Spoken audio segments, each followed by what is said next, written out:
प्रकार की प्रतियोगी परीक्षाओं की तैयारी ट्रिक्स और इजी मेथड से करने के लिए सब्सक्राइब करें हमारा चैनल और साथ में लगे बेल आइकन को भी प्रेस कर दें, जिससे कि हमारे आने वाली वीडियो का नोटिफिकेशन आपको मिलता रहे। और अगर आपको वीडियो अच्छी लगी तो लाइक तो बनता है और वीडियो को दोस्तों के साथ जरूर शेयर करें। अगर आपका कोई सुझाव और कमेंट है तो कमेंट बॉक्स में कमेंट करें। जिन लोगों ने अभी तक इस चैनल को सब्सक्राइब नहीं किया है, चैनल को सब्सक्राइब करें, बेल आइकन दबाएं ताकि हमारे वीडियोस के अपडेट्स आपको समय समय पे मिलते रहें। ये आपका पार्ट थर्ड वीडियो इस चैप्टर का। पार्ट थर्ड वीडियो में हम लोग आ चुके हैं रासायनिक नियंत्रण एवं समन्वय पे। तो देखे थे हम लोग तंत्रिकीय नियंत्रण और समन्वय, जो शरीर में तंत्रिका तंत्र द्वारा जो नियंत्रण समन्वय था, इसके बारे में हम लोग पढ़ चुके हैं। अब रासायनिक नियंत्रण और समन्वय के बारे में देखते हैं, जंतुओं में किस तरह से होता है। ठीक है, तो जैसे पेड़ पौधे में देखे थे ना, पेड़ पौधे में भी नियंत्रण और समन्वय, रासायनिक नियंत्रण और समन्वय देखे थे, उसी तरह आप जंतुओं में भी देखेंगे। तो जंतुओं में विभिन्न शारीरिक क्रियाओं का नियंत्रण एवं समन्वय तंत्रिका तंत्र के अतिरिक्त पौधों की तरह, है ना, पौधों की तरह कुछ विशिष्ट रासायनिक यौगिकों के द्वारा भी होता है। जैसे पौधों में होता था ना, ऑक्सीजन था, है ना, ये सब था ना उसमें, तो उनके द्वारा होता था। इसी तरह इसमें भी कुछ रसायनों के द्वारा नियंत्रण और समन्वय होता है। ये रासायनिक यौगिक हार्मोन कहलाते हैं। ठीक है, जैसे पौधों में हार्मोन था ना, उसी तरह पादप हार्मोन जिसको कहते थे, अब यहाँ पे हम लोग जंतुओं में सिर्फ हार्मोन के नाम से जानते हैं। ठीक, उसको भी हार्मोन कहते थे, यहाँ भी हार्मोन के ही नाम से जानेंगे। तो यहाँ से आपको ये पता लगा कि जंतुओं में भी हार्मोन स्रावित होता है ना। अब हार्मोन क्या होता है, इसी चैप्टर में आगे जानेंगे हम लोग कि हार्मोन किसे कहते हैं, इसके बारे में भी आपको बताएंगे। यह एक कार्बनिक यौगिक होता है, ठीक है, जो हमारे अंतःस्रावी ग्रंथियों में स्रावित होता है। तो यहाँ आगे लिखेंगे कि हार्मोन का स्राव शरीर की कुछ विशेष प्रकार की ग्रंथियों के द्वारा होता है, जिसे अंतःस्रावी ग्रंथियां कहते हैं। अभी बताए थे ना आपको, अंतःस्रावी ग्रंथियों के अंदर स्राव होता है।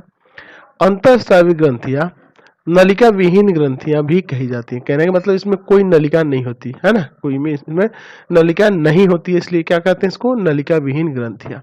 ठीक है, नलिका विहीन होने के कारण ये ग्रंथियां अपने स्त्राव हार्मोन को, है ना, इनके अंदर जो हार्मोन स्त्राव होगा उसको सीधे रक्त परिसंचरण में मुक्त करती है, यानी कि रक्त परिसंचरण में इसको मुक्त कर देती है, जहां रक्त का प्रवाह होता है इसमें। इन ग्रंथियों से स्रावित हार्मोन, है ना, स्रावित होकर हार्मोन पहले उत्तक द्रव में विसरित हो जाता है, उत्तक द्रव में विसरित हो जाता है, जहां से या फिर रक्त केशिकाओं, है ना, रक्त केशिकाओं में पहुंचता है। रक्त केशिकाओं आप पढ़ चुके हैं ना, आप रक्त केशिकाओं में पहुंचता है तथा इस प्रकार रक्त परिसंचरण के द्वारा यह अंगों में पहुंचता है जहां इसकी जरूरत होती है। यानी कि जो हार्मोन को जिस अंग को जरूरत होगी वहां पे उसका, है ना, रक्त परिसंचरण के द्वारा वो पहुंच जाता है। ठीक है, तो अब देखते हैं हार्मोन क्या होता है। चलिए, तो हार्मोन की बात करें तो ये एक विशिष्ट कार्बनिक यौगिक है जो बहुत कम मात्रा में अंतःस्रावी ग्रंथियों के द्वारा स्रावित होता है। ये बहुत ही कम मात्रा में स्रावित होता है, लेकिन इसकी थोड़ी ही मात्रा क्या होती है, बहुत ही क्रियात्मक होती है ना। ठीक है, यहाँ देखिए, इसकी बहुत ही थोड़ी मात्रा ही विभिन्न प्रकार के शारीरिक क्रियात्मक कार्यों के नियंत्रण और समन्वय के लिए पर्याप्त होती है। यानी कि बहुत शक्तिशाली होते हैं ना, तो ये सारी क्रियाओं के लिए ये थोड़ी ही मात्रा क्या होती है, पर्याप्त होती है। हार्मोन प्रेरक का कार्य करता है, ये प्रेरक का कार्य करता है, अर्थात रक्त परिसंचरण के माध्यम से जब यह अपने लक्ष्य अंगों में पहुंचता है, लक्ष्य अंग कहने का मतलब जहां इसकी जरूरत होती है वहां पहुंचता है, तब यह उन अंगों में से कुछ विशिष्ट परिवर्तन को प्रेरित करता है, वहां पे कुछ विशिष्ट परिवर्तन लाता है ना।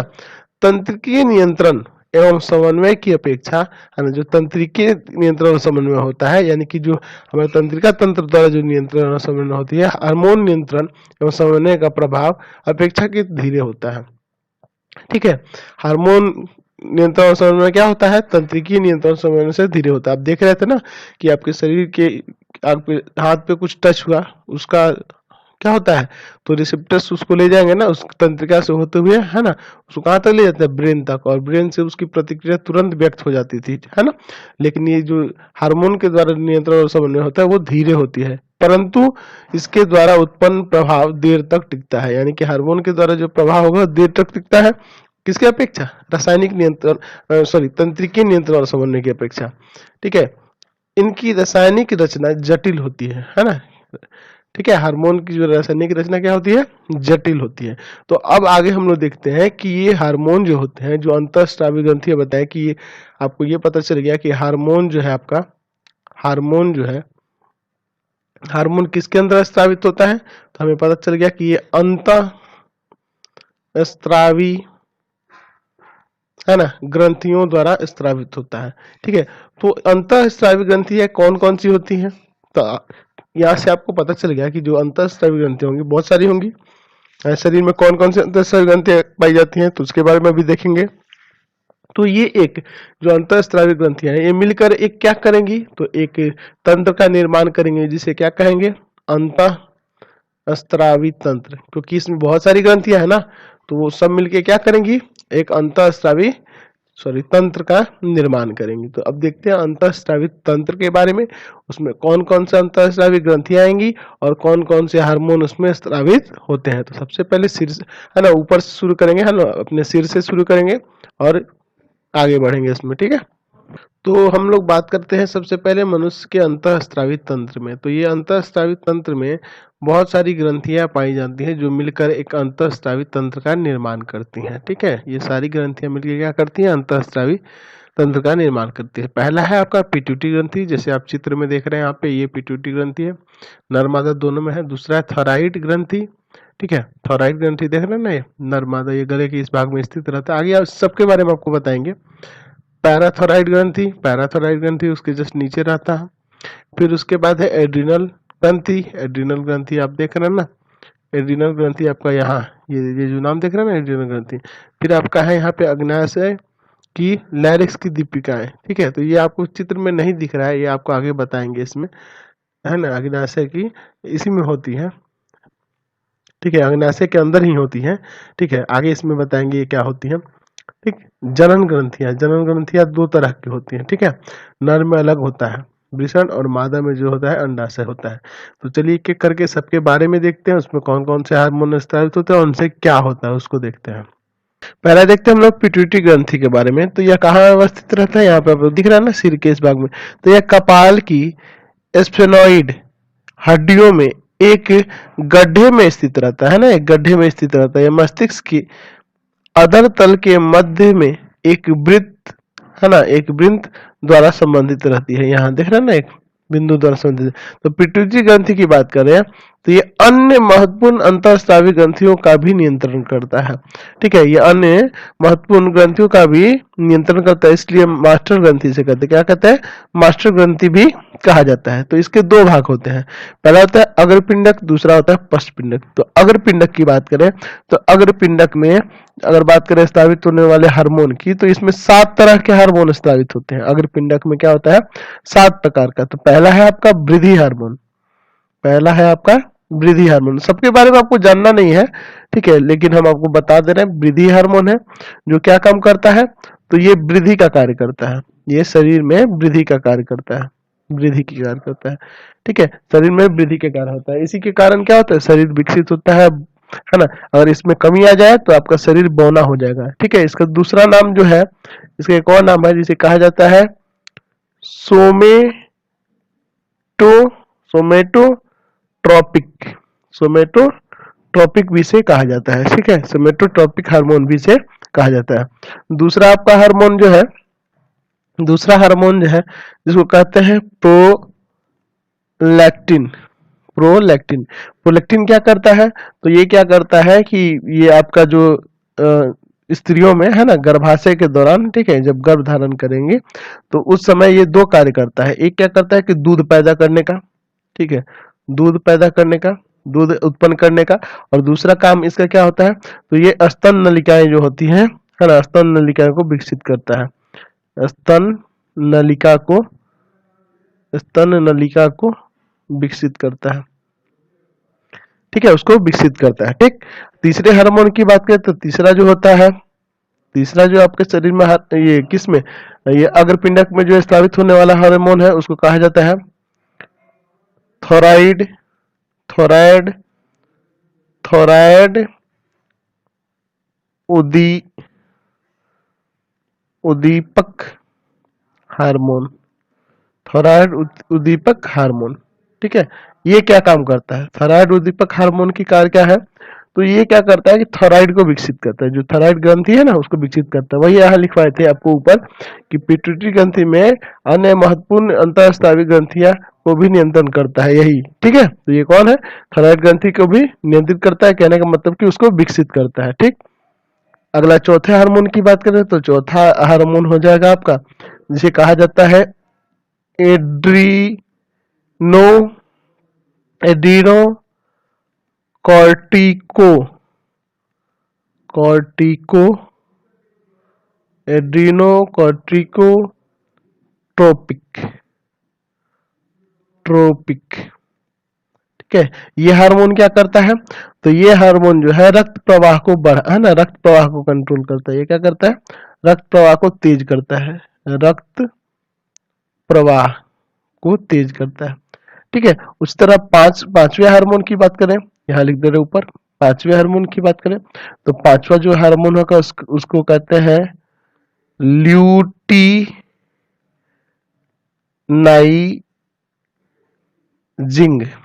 ल्यूटिनाइजिंग, ठीक है, ल्यूटिनाइजिंग, ठीक। ल्यूटिनाइजिंग क्या होता है, तो ये जो होता है ये क्या करता है, तो जो स्त्री में जो सेक्स हार्मोन होते हैं ना, सेक्स हार्मोन दो होते हैं, प्रोजेस्टेरोन और एक होता है एंजेस्ट्रोन, ठीक है। प्रोजेस्टेरोन और एंजेस्ट्रोन की बात करें तो उसको कंट्रोल करता है, कहने का मतलब ये अंडाशय को परिपक्व भी बनाता है, ठीक है। अंडाशय को परिपक्व बनाता है, अंडाशय को परिपक्व बनाने का भी कार्य करता है। तो इतना सातों हार्मोन के बारे में आपको जानने की कोई जरूरत है नहीं, लेकिन आपको फिर भी बता दे रहे हैं। छठा जो होता है हार्मोन, छठा हार्मोन जो होता है उसको कहा जाता है फॉलिकल फॉलिकल फॉलिकल है ना, फॉलिकल उद्दीपक, फॉलिकल उद्दीपक हार्मोन, ठीक है। इसको लिख लेंगे फॉलिकल उद्दीपक हार्मोन, ठीक। तो ये क्या करता है, तो स्त्री में जो मासिक चक्र आता है, जो स्त्री में जो मासिक चक्र आता है ना, एमसी जो आता है, ठीक है, उसको ये कंट्रोल करता है, ठीक। इसी के कारण उत्तेजित करता है और परिपक्व बनाता है, ठीक है, इसी के द्वारा होता है। और सातवां जो है आपका, सातवां जिसे कहते हैं हम लोग, यहाँ लिख देते ऊपर, यहाँ थोड़ा जगह है। सातवां जो है, सातवां स्रावित होने वाला हार्मोन जो होता है उसे कहते हैं मेलेनोसाइट, मेलेनोसाइट, मेलेनोसाइट उद्दीपक हार्मोन, ठीक है। मेलेनोसाइट उद्दीपक हार्मोन ये क्या करता है, तो ये जो होता है ये दो हार्मोन, ठीक है। इसमें अगर बात करें तो ये मनुष्य में जो हार्मोन है ये सारी इस हार्मोन के कारण क्या होती है, इसकी क्रिया अनिश्चित होती है, इसकी कोई मतलब जो है क्रिया निश्चित नहीं है, ये बाकी सबको कंट्रोल करने का भी कार्य करता है, ठीक है। तो ये इस तरह से 7 हार्मोन होते हैं। अब उसी तरह पश्च पिंडक में बात करें, पश्च पिंडक में है ना, इसमें 2 तरह के हार्मोन स्रावित होते हैं, ठीक है ना। 2 तरह के हार्मोन स्रावित होते हैं जो जल संतुलन का कार्य करते हैं, ठीक है, और मादा में जो बच्चे को जन्म करने की जो सहायता होती है उसमें भी मदद करते हैं, ठीक है। बच्चे को जन्म देने में मादा जो क्षमता होती है उसको भी कंट्रोल करते हैं। तो पहला जो होता है, जो जल संतुलन की बात कर रहे थे हम लोग, तो पहला जो स्रावित होने वाला हार्मोन है उसको कहा जाता है पश्च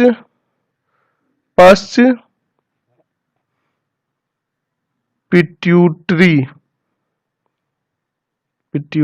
पश्च पिट्यूटरी, ठीक है, पश्च पिट्यूटरी, ठीक है।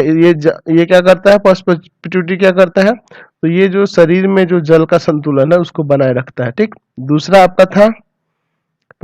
आपका होता है, ये पहला था आपका, दूसरे को कहा जाता है, यहाँ लिख देते हैं, दूसरे को कहा जाता है एंटी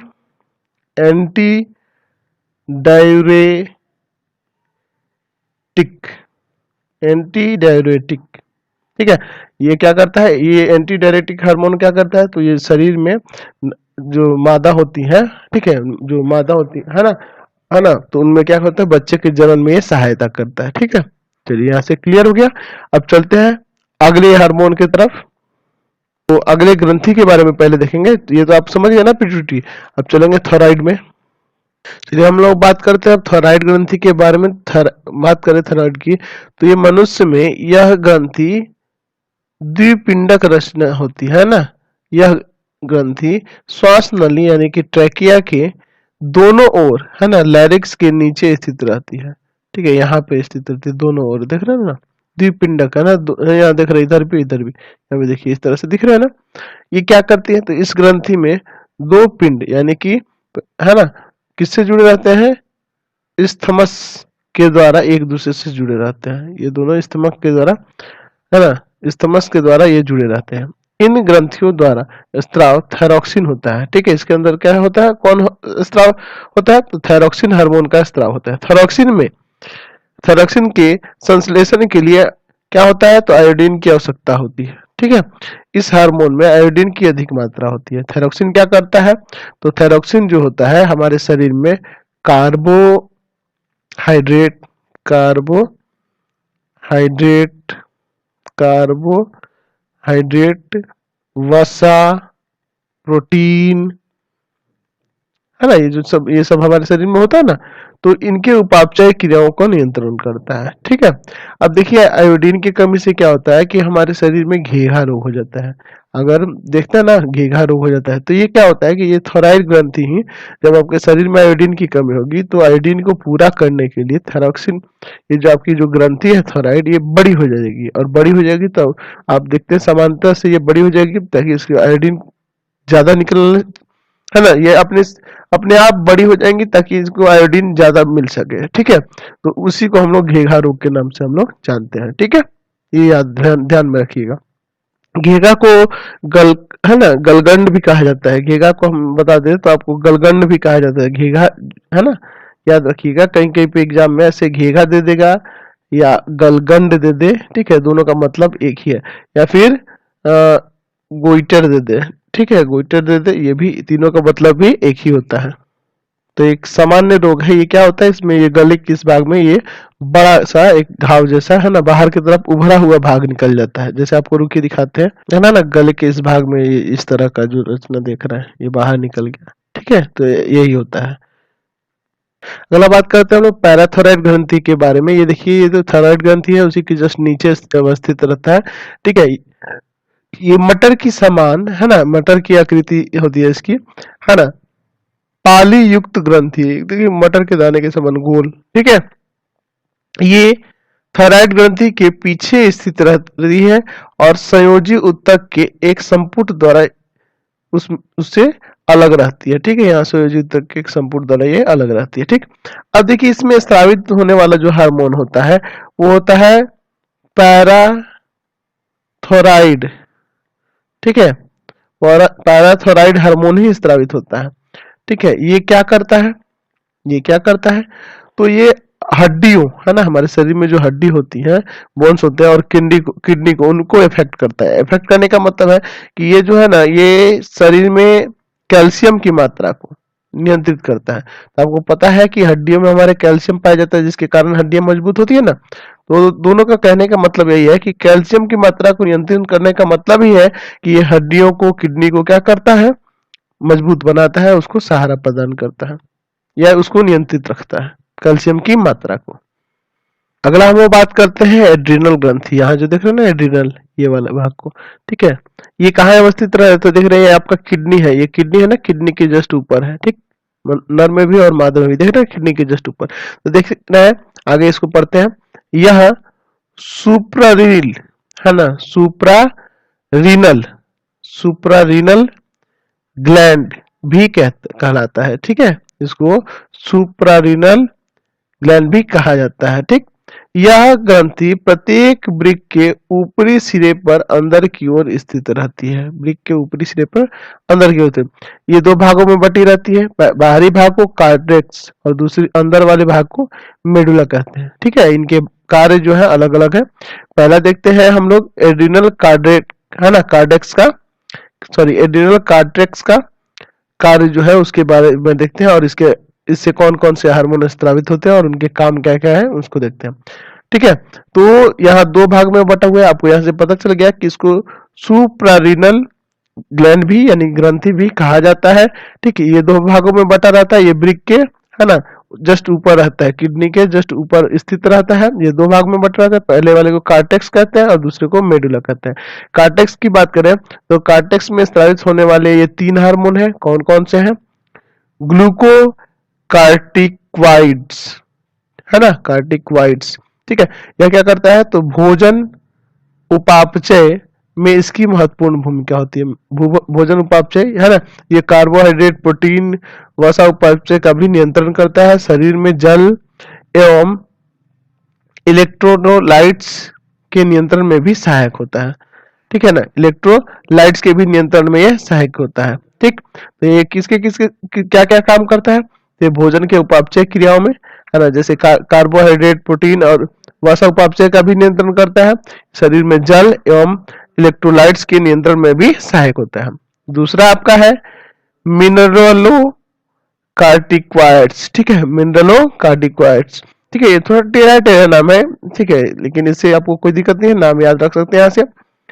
इसका मुख्य कार्य वृक्क नलिकाओं द्वारा, वृक्क के अंदर जो नलिका होती है ना, द्वारा लवण के पुनर्अवशोषण एवं शरीर में अन्य लवणों की मात्रा का नियंत्रण करना है। कहने का मतलब ये शरीर में लवणों की मात्रा का नियंत्रण करता है। ठीक है, और जल संतुलन में को भी बनाए रखने में मदद करता है। ठीक, अगला है आपका लिंग हार्मोन। ठीक है, लिंग हार्मोन क्या है तो यह हार्मोन पेशियों तथा हड्डियों के परिवर्धन, बाहर लिंगों, बालों के आने का प्रतिमान एवं यौन आचरण का भी नियंत्रण करता है। ठीक है, तो ये सारे कार्य होते हैं। तो लिंग हार्मोन कब स्रावित होता है तो ये आपको पता है, ये सब चीजें कब आती है? बाल अवस्था के बाद, है ना, जब यौवन अवस्था में व्यक्ति आता है तब। ठीक है, अब हम लोग बात करते हैं इसके बाद मेडुला के बारे में। ठीक है, तो एड्रिनल मेडुला द्वारा कौन सा हार्मोन स्रावित होता है और उसके कार्य कौन से हैं?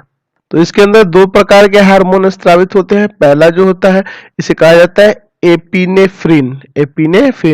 ठीक है, कभी कभी इसे एड्रीनिन, है ना, एड्रीनिन अथवा एड्रीनालिन भी कहते हैं। ठीक है, अत्यधिक शारीरिक एवं मानसिक तनाव, डर, गुस्सा, है ना, उत्तेजना की स्थिति में यह हार्मोन स्राव होता है। यह हमेशा नहीं स्राव होता है, जब ज्यादा डर होगा, ज्यादा गुस्सा आएगा। ठीक है, तो अगर बात करें एपिनेफ्रिन के बारे में तो ये मादा में, है ना, मादा में नर की अपेक्षा ज्यादा स्रावित होता है, इसलिए स्त्रियों को ज्यादा डर लगता है। कुत्ते वगैरह को देख के आप देखे होंगे ना, तो ये ज्यादा डर लगता है। दूसरा है नॉर एपिनेफ्रिन। ये सामान्य रूप से क्या करता है तो हृदय पेशियों की उत्तेजनशीलता, संकुचनशीलता को तेज करते हैं, जिसके कारण क्या होता है रक्तचाप बढ़ जाता है। ठीक है, एपिनेफ्रिन रक्त को शर्करा की मात्रा को शीघ्रता से बढ़ाता है। ठीक है, ये याद रखिएगा। एपिनेफ्रिन के बारे में अगर बात करें तो ये रक्त में क्या करता है, शर्करा की मात्रा को शीघ्रता से बढ़ाता है। और इसके बारे में आपको पता चल गया ये क्या करता है तो नॉर एपिनेफ्रिन क्या करता है तो ये शरीर में उत्तेजना, यानी कहने का मतलब ये रक्तचाप को बढ़ाता है। ठीक, अगला बात हम लोग करते हैं अग्न्याशय की लैंगरहैंस की दीपिकाएं। ठीक है, तो अग्न्याशय आपको दिख रहा है कहाँ पे अवस्थित है? ये फिगर में आप देख रहे हैं ना अग्न्याशय, यहाँ देख रहे हैं ना, यहाँ पे अग्न्याशय। ठीक, तो यहाँ पे ये अवस्थित है। तो अग्न्याशय की बात करें तो अग्न्याशय एक हल्के पीले रंग की ग्रंथि होती है, हल्के पीले रंग की ग्रंथि होती है, जो कहाँ अवस्थित रहती है तो ये जो अमाशय है आपका, अमाशय, ये अमाशय है ना, जो अमाशय की कहाँ पे स्थित रहती है तो जो अमाशय एवं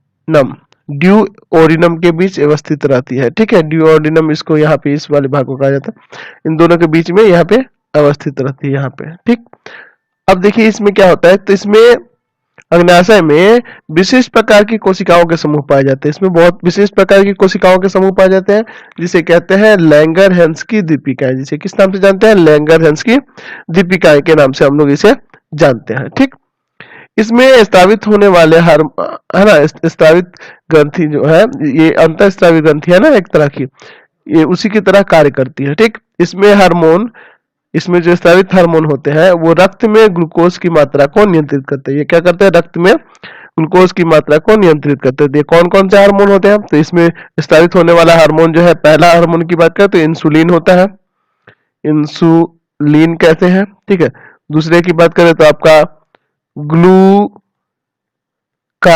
है ना, ग्लूकागोन होता है। तीसरा अगर बात करें तो उसको कहा जाता है सोमाटोस्टाटिन। ठीक है, तो ये सब क्या करते हैं ये मिलकर, तो ये शरीर में, है ना, जो रक्त होता है, रक्त में जो ग्लूकोज की मात्रा है उसको नियंत्रित करते हैं। ठीक है, चलिए अब आपके ये दो बच गए, अंडाशय और वृषण, इसके बारे में देख लेते हैं। चलिए अब हम लोग, मतलब ये जो आपका अंडाशय और वृषण है, ये जनन ग्रंथियां कहलाती है। ठीक है, तो जनन कोशिकाओं के निर्माण में महत्वपूर्ण कार्य के अतिरिक्त जनन ग्रंथियां अंतःस्रावी ग्रंथियों के रूप में भी कार्य करती हैं, यानी कि इनके अंदर भी क्या होते हैं, हार्मोन स्रावित होते हैं।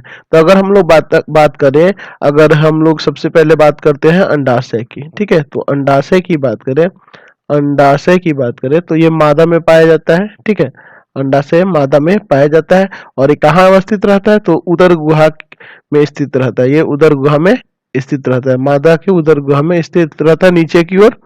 ठीक है, अब इसमें कौन कौन से हार्मोन स्रावित होते हैं। ठीक है, तो पहले हार्मोन की बात करें तो पहला होता है एस्ट्रोजन। ठीक है, एस्ट्रोजन क्या करता है, तो यह जो होता है, जैसे गर्भाशय है ना, गर्भाशय हुआ आपका, योनि हुआ। ठीक है, गर्भाशय हुआ, योनि हुआ, ठीक है, स्तन हुआ, इन सब के विकास में कार्य करता है। ठीक है, स्तन को डेवलप करने में इन सब के विकास कार्य करता है, उनको प्रेरित करता है। उसी तरह अगर दूसरे हार्मोन की बात करें तो इसमें दूसरा स्रावित होने वाला हार्मोन जो होता है उसको कहा जाता है रिलैक्सिन। ठीक है, तो रिलैक्सिन क्या काम करता है, तो ये बच्चे के जन्म में, है ना, बच्चे के जन्म के समय ये पूरी तरह से उसको क्या करता है, उसको ये अंदर जो योनि होती है, गर्भाशय जो होता है, उनकी पेशियों को लचीला बना देता है। ठीक है, ये बच्चे को जन्म के समय में ये उसको लचीला बना देता है। ठीक है, उसी तरह अगर हम लोग वृषण की बात करें, वृषण जो होता है ये नर के अंदर पाया जाता है। ठीक है, वृषण जो होता है, वृषण की बात करें तो वृषण जो होता है नर के अंदर पाया जाता है। ठीक है, यह नर के अंदर पाए जाने वाली ग्रंथि है, अंतःस्रावी ग्रंथि है। ठीक है, ये यहाँ पे देख रहे हैं ना यहाँ, ठीक है, ये दो होती है, पेयर के रूप में होता है। अंडाशय भी दो जोड़े, है ना, एक जोड़े के रूप में रहता है, ये भी एक जोड़े के ही रूप में रहता है। और इनके अंदर जो स्रावित होने वाला हार्मोन है, जिसे हम लोग किसके नाम से जानते हैं, जिनको कहते हैं एंड्रोजेंस। ठीक है, एंड्रोजेंस कहते हैं। और इसमें जो प्रमुख एंड्रोजेंस होता है उसको कहा जाता है टेस्टोस्टेरॉन। ठीक है, जो प्रमुख एंड्रोजेंस होता है उसको टेस्टोस्टेरॉन कहा जाता है। ठीक है, यह क्या करता है, तो पुरुष के लिए जो लैंगिक लवण होते हैं उनका परिवर्धन करता है और यौवन आचरण, है ना, ये जब यौनावस्था आती है ना, तो यौन आचरण को ये प्रेरित करता है। ठीक है, जो यौन अवस्था आती है इसी कारण आती है, जैसे 12-13 साल के बाद में हमारे शरीर में बदलाव आने लगता है ना, ये सब इसी कारण होती है, टेस्टोस्टेरोन के कारण ही ये बदलाव आने लगता है, शरीर में ये स्रावित होने लगता है, जिससे बदलाव आने लगता है। ठीक है, तो यहाँ से ये आपका चैप्टर कंप्लीट हो गया। तो चैनल को आप लोग प्लीज सब्सक्राइब कर दें, शेयर करें, लाइक करें, कमेंट करें और जरूर बताएं कि हमारा वीडियो आपको कैसा लगता है।